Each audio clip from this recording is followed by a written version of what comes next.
Ongi etorri Mondragon Unibertsitateko Arrasateko kampusera. Maialen Aginagalde naiz, Ingeniaritza Biomedikoa graduko koordinatzailea eta irakaslea. Ondorengo bidaren bidez, gure gradua ikasteko eskuragarri izango dituzun hainbat baliabide erakutsiko dizkizut.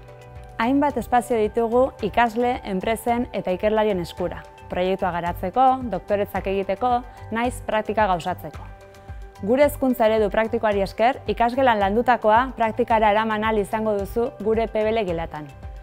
Taldean aritzeko egokituriko gelak dira hauek, eta bertan, zehileko proiektuak garatu ahal izango dituzu.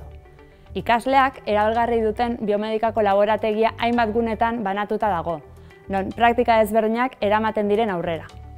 Adibidez, bigarren kurtsoko bigarren zehilekoan lantzen diren inplante eta instrumentalen gunea da hauetako bat, non ikasleek sorturiko hainbat prototipo ditugun ikusgai.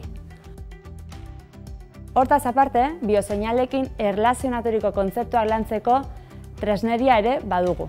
Ekipamendu horren bitartez, gure gorputzean sortzen diren bioseinale ezberdinak jaso daitezke, adibidez, bihotzeko elektrokardiograma, burmuineko elektroentzefalograma edo giharretatik sortzen den elektromiograma. Bestalde, ehun desberdinen laginak manipulatu eta hauek identifikatzeko praktika bat egiteko aukera izango duzu graduko lehen mailan. Eta baita, 3. mailan lantzen den ekipamendu medikoari buruzko praktikak egiteko aukera izango da, ekipo espezializatuen bidez. Kurtso honen baitan, irudigintza bidezko ekipamendu medikoa aztertzen da.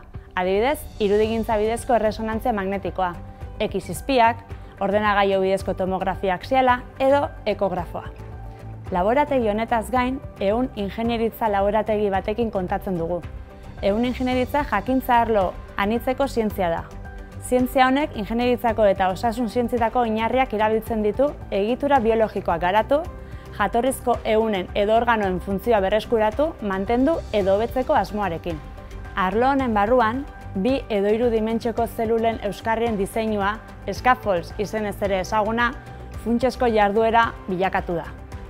Gure laborategian, euskarri hauen diseinua eta fabrikazioa elektrospinning teknikan oinarrituz burutzen da. Teknika honen bitartez, lortzen diren euskarriak gure gorputzean aurkitzen den matrize extrazelularrari gehien egokitzen direnak izanik. Euskarri hauen karakterizazio biologikoa ondoren Galdakaoko transfusio eta giza ehunen euskal zentroaren kolaborazioarekin burutzen da. Punta-puntako instalazio hauei esker, gizarteak egun eta etorkizunean izango dituen erronkak ebazteko gai izango diren ingeniariak trebatzen ditugu Mondragon Unibertsitatean. Errealitatean eta errealitatetik ikasiko baituzu.